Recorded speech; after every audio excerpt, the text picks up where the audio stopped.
No Muda Mundo Estamos Juntos de hoje, eu tenho o prazer de receber a professora da Universidade Federal do Paraná, Lucimar Rosa Dias. Professora, obrigada por ter aceitado o nosso convite. É um prazer conversar contigo hoje, né? Nesse momento tão desafiador que todos nós vivemos, que é o momento da pandemia, em diferentes estados do Brasil, né? Aqui no Rio Grande do Sul, a gente está vivendo esse momento de retorno às aulas presenciais, com uma série de indagações, de dúvidas, né? E eu queria saber como é que a professora Lucimar está vendo tudo isso agora. Bom dia, tudo bem, Cristiane? Obrigada pelo convite. Bom, além de espectadora, né, como cidadã, vivendo também esse processo, eu sou professora e sou professora de estágio. Então, nós estamos sendo muito desafiadas a pensar, porque o estágio sempre esteve em articulação com a escola, pensando a escola. E aí nós estamos sendo desafiadas, junto com as alunas do curso de pedagogia que eu trabalho, a pensar a escola nesse momento e nesse contexto. E são muitas, né, as indagações, são muitas as questões que são colocadas como desafiadoras, e o papel dos professores, das professoras nesse tempo, né, que já estamos há mais de um ano nesse momento, que parece nunca passar, embora a gente fale vai passar, né, a gente fica pensando quando e como vai passar. Dos maiores desafios é exatamente a presença da escola, né, a existência da escola. A escola não parou e ela teve que rapidamente se reorganizar nos modos como ela estava acostumada a funcionar. E isso, a universidade também está nesse contexto, né, como professora, eu também fui desafiada a manter a universidade funcionando, a realizar isso que a gente chama de aula, de uma forma totalmente distinta daquela que há anos nós estávamos acostumadas e para a qual nós fomos formadas, né? Nós fomos formadas para trabalhar no contato, na interação direta, seja com adultos, seja com crianças.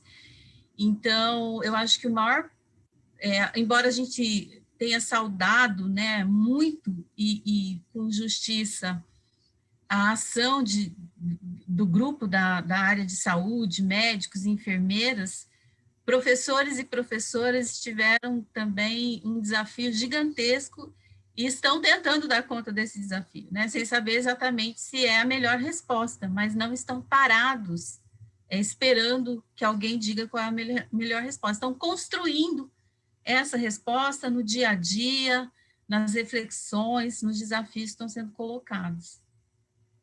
A construção no dia a dia mesmo, né? Porque, como tu disseste, há mais de um ano atrás, quando já a gente percebeu, de uma hora para outra a gente percebeu, as escolas vão fechar, não dá para reunir crianças e professores, né?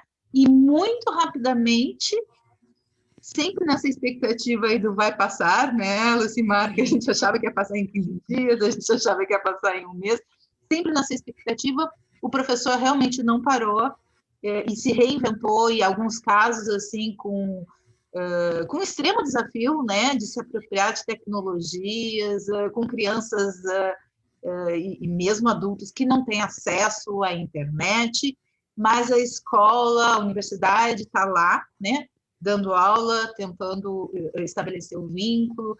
Como é que tu vês esse dia a dia a partir de agora, em que parece que se caminha para um cenário lentamente de retorno ao presencial, e aí a gente passa a se confrontar com o resultado de tudo isso, né? Assim, então, crianças que perderam vínculo, que vão ter uma defasagem de aprendizagem, que voltam com perdas, né?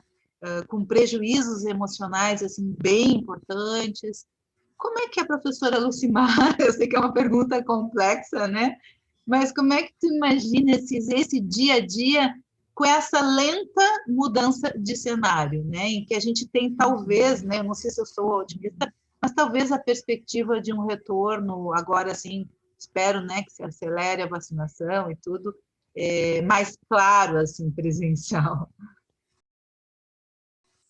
Sim, a gente está vendo essa possibilidade, né, do presencial de uma forma mais confortável. Aqui no Paraná, essa semana, as escolas estaduais voltaram, embora a gente tivesse a promessa do governador que isso só aconteceria quando todos estivessem vacinados. Então, essa instabilidade, né, entre as promessas e as constatações e o que os professores estão tendo que fazer, ela também afeta muito o trabalho da educação, né? Os professores e professoras que ora se preparam para um formato, ora para outro, e como você disse, em péssimas condições em relação à infraestrutura.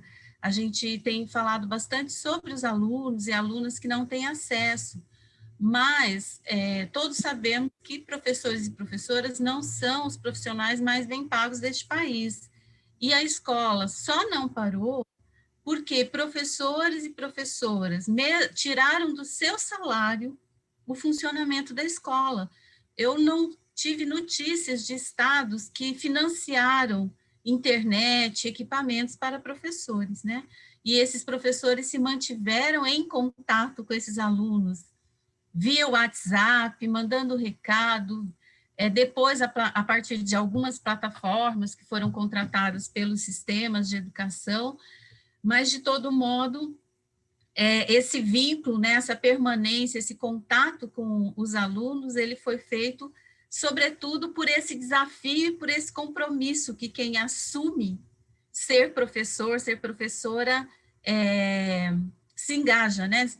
E eu acho que quando você fala o que a gente espera, o que vem nessa volta lenta, gradual, vem muita insegurança, vem muito medo, porque a gente não vai, né? Ninguém vai fingir que nós vamos voltar, e esse mesmo normal que as pessoas gostam de falar é algo confortável, não é, porque nós fomos deslocados do trabalho para casa, o trabalho veio para dentro de casa, e agora, por decisões, às vezes, autoritárias, a gente tem de voltar, muitos professores voltando, né, para os seus espaços de trabalho, sem as condições efetivas de trabalho. Então, tem muita insegurança, tem muito medo, tem muita insatisfação, mas tem o aluno, a aluna ali na sua frente, e isso transforma tudo, porque eu acho que, sobretudo, o professor e a professora se responsabiliza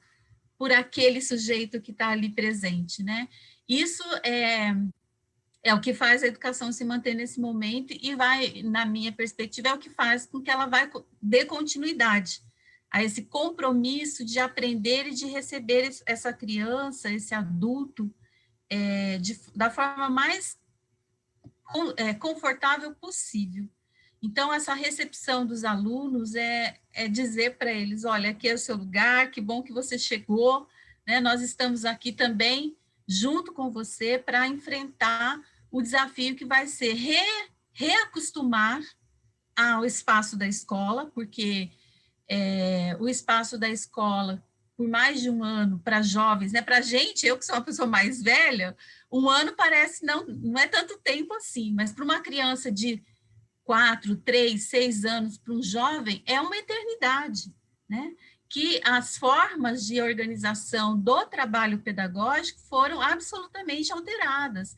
As rotinas que ele constituiu nesse tempo foram alteradas. E ele precisa se readequar a um espaço, a um tempo, né?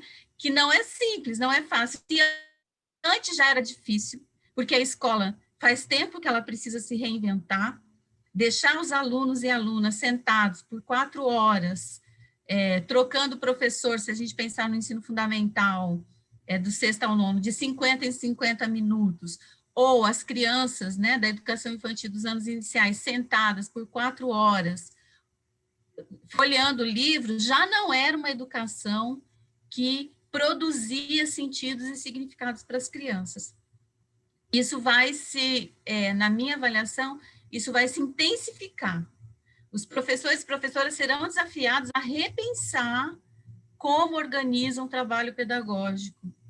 E se mantiverem, né, na ideia de rotina, já construída, os tensionamentos entre o fazer pedagógico, eles vão aumentar. E aí eu acho que eu sou professora de estágio do coordenador pedagógico, que aqui no Paraná a gente chama de pedagogo.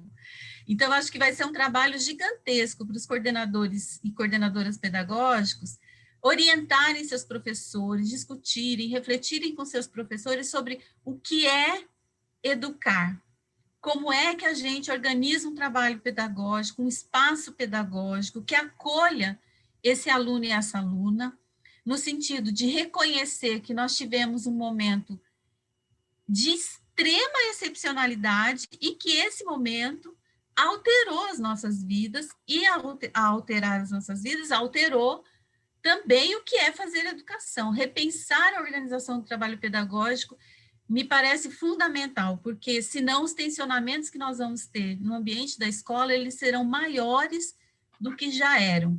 Né? Se aquele dilema que atravessava o fazer pedagógico, os alunos são indisciplinados, né? Isso sempre colocou, parecia que havia ainda, embora, né, um contato diário com os alunos e professores, há um tensionamento geracional de como foi a escola no meu tempo era de um jeito, agora é de outro, e isso vai se apresentar para mim de uma forma muito mais,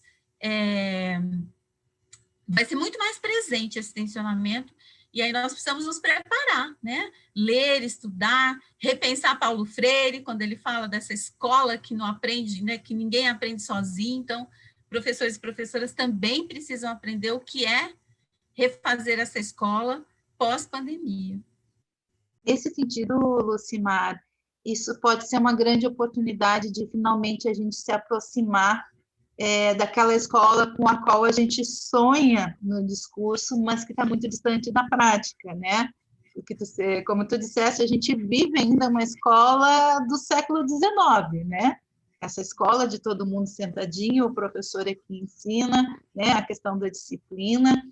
Então, talvez seja uma oportunidade, né, de realmente repensar e de avançar, que vai exigir, me parece, um esforço grande, como tu disseste, estudar, né?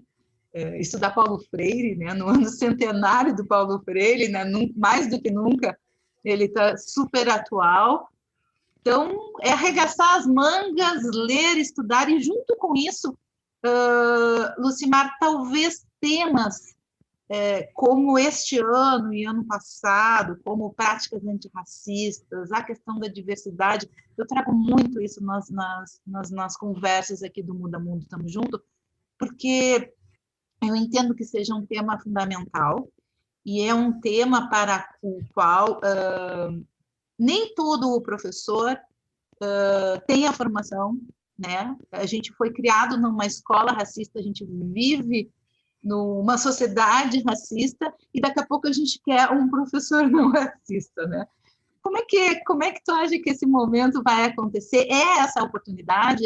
É um tensionamento, como tu disseste, mas talvez seja a chance que a gente tem de avançar, né? Eu acho que sim, Cristiane, a gente sempre tem, né, uma chance de avançar. Eu acho que os momentos que a gente vive, eles nos possibilitam sempre uma escolha, né? Como se a gente estivesse numa encruzilhada e a gente pode escolher entre um caminho e outro. Eu acho que isso depende de cada professor, mas também depende, né, de uma política, dos sistemas, de qual direcionamento a gente aponta. Infelizmente, alguns sistemas educacionais acabam escolhendo o caminho da normatização excessiva do trabalho do professor, né, e ao invés de libertar esse professor, como você falou, pensando no Paulo Freire, né, de uma educação para a liberdade, acaba produzindo mecanismos, burocratizando muito mais o trabalho dele, do que permitindo que ele, né, se coloque, como o Giraud fala, como intelectual. O professor e a professora é um intelectual da educação e sabe, né, a partir dos seus estudos, das suas reflexões, tomar decisões. Mas, infelizmente, boa parte dos sistemas estaduais e municipais normatizam tanto o trabalho do professor, um certo medo da agência desse professor, e aí impede que algumas alternativas criativas sejam realizadas, porque gera um medo, né? Tudo que sai ali da norma pode ser punido. E aí o professor, a professora fica, às vezes, acuado em reinventar e inventar novas formas de educar. Então, é um desafio que não é pequeno, né? Eu aposto bastante nas direções, nas gestões das escolas, nesse diálogo que é construído nesses espaços, nesses microespaços, para que essas alternativas aconteçam, sejam possibilitadas, né, de acontecer, de buscar alternativas, de buscar invenções, criações. A educação tem de ser feita de criações. Então, é uma convocação, inclusive, né, para gestões pensarem que a democracia dos espaços da escola, ela é produtiva, né, ela pode ser inventiva, e o professor e a professora, sim, é um intelectual do seu trabalho. Então, esse repensar, ele tem que ser ancorado numa perspectiva de educação, né? Qual é a minha perspectiva de educação? Qual é a perspectiva desses sistemas de educação? Porque se for a de produzir, né, no sentido de possibilitar crianças, jovens e adultos prontos para viver o momento contemporâneo, ele tem de permitir também que o professor seja esse sujeito inventor. Ele não vai ser né, quando você fala da possibilidade de pensar o antirracismo, e esse professor, ele não foi formado, a minha universidade, só em 2019, inclui uma disciplina obrigatória para tratar da discussão do racismo, do antirracismo e do racismo. Então, existe um atraso em temas próprios, né, desse campo das relações humanas, no sentido mais intenso, porque a educação sempre se preocupou com o ser humano, mas a preocupação, às vezes, era normativa, né? A preocupação, às vezes, era diretiva, você tem de ser assim, né, para ser um bom aluno, você é assim. E a perspectiva antirracista, ela altera o que eu penso de educação. Ela altera como eu percebo as pessoas. Se eu percebo as pessoas, né, como sujeitos inteiros, completos, que pode pensar, inclusive, diferente do que eu penso, e a escola é este espaço, né, de pensar diferente e, ao mesmo tempo, de produzir respeito pela humanidade, pelo ser humano que somos. Então, é a diversidade, né, na diferença. Esse professor, então, para ser antirracista, ele precisa pensar a sua própria concepção de educação. E, ao pensar a sua própria, né, concepção de educação, ele pode, sim, ir se constituindo como um professor antirracista, à medida em que, quando ele olha para esse outro, né, ele olha para esse outro a partir desse lugar de humanização, de respeito, de alteridade. Isso produz esse professor antirracista, mas ele não é produzido de um dia para o outro, né? Ninguém se produz antirracista, se conscientiza. Hoje estamos freiriana, né? Pegar o conceito de conscientização do Paulo Freire, ninguém se conscientiza de um dia para o outro. Esse processo se dá na reflexão coletiva, né? Quando projetos como o seu debatem esse tema, ele faz com que eu pense. Em algum momento da minha vida, pode ser que eu nunca tenha pensado sobre racismo, ou que eu tenha negado, porque o racismo ele se construiu pela negação, né? No Brasil, um conceito importante que a gente usa na área é o conceito de democracia racial. Então, por muito tempo, ainda existe, mas hoje ela está muito mais questionada, mas por muito tempo, os brasileiros e brasileiras gostavam de pensar que viviam num país democrático racialmente, que havia um problema de classe. O problema nosso era sempre a pobreza, mas a pobreza não tinha nada a ver com raça. Raça não, raça nós somos democráticos, todos nós temos as mesmas condições, né? Independente da sua raça. O Florestan, há muito tempo atrás, década de 50, ele questiona essa democracia racial e ele chama de mito, né? A democracia racial é um mito, não existe de verdade. E, a partir disso, nós temos cada vez mais avançado. Eu sempre brinco que eu sou uma sagitariana, por isso otimista. Nós temos avançado muito em termos de discussão antirracista. Os professores e professoras cada vez compreendem que educar, não existe um educar pela metade, então eu não educo esse aluno ensinando matemática, língua portuguesa, fora do que ele é como pessoa, como gente, né? Então ele é homem, ele é mulher, ele é uma pessoa trans, ele tem identidade sexual, ele tem identidade racial, ele tem identidade de gênero, ele é um ser, ele é uma pessoa. E essa pessoa é que aprende. E para que essa pessoa aprenda, eu preciso reconhecê-la na sua integridade, na sua totalidade, na sua diferença, nas suas singularidades. Então, um professor antirracista, na minha perspectiva, é um professor que, como pressuposto, ele entende que o outro, né, é alguém que pode ser diferente dele, mas que ele tem que ser respeitado, ele tem de ser respeitado, né? Não é uma opção, eu posso respeitar, eu escolho respeitar, não. Para um professor antirracista, qualquer pessoa que esteja ali naquele seu espaço, e eu falo que é qualquer, porque as famílias também, né? A gente fala, às vezes, muito da relação professor-aluno, mas esse aluno não chega sozinho naquele lugar. Ele chega com alguém, ele chega com a avó, ele chega com a tia que ele mora, ele chega, às vezes, de um abrigo que ele vive. Ele chega de algum lugar, e esse lugar vem junto com ele, né? Esse lugar também o constitui como pessoa. Então, esse aluno, antes de ser aluno, ele é gente, ele é pessoa. E aí a pessoa, ela é constituída de raça, de classe, de cultura, de sexualidade, e para ser professor antirracista, na minha avaliação, é preciso perceber isso, muito mais do que perceber raça, mas é perceber a diferença como um elemento a ser respeitado, considerado nesse ato educativo. Ninguém educa aluno, né? A gente educa gente, a gente trabalha com gente. E ao educar gente, né, a gente se educa também, porque as existências, elas nos desafiam. Eu, como professora, fui professora de 12 anos de ensino fundamental, e agora sou professora, e depois passei a ser professora de adultas. Foi uma aprendizagem, foi repensar. Esse aluno era outro tipo, tinha outra interação, outras formas de lidar comigo. E elas me desafiam todo ano, né? O ano passado foi de um jeito, eu falei que na pandemia, que eu fui uma professora muito rígida, assim.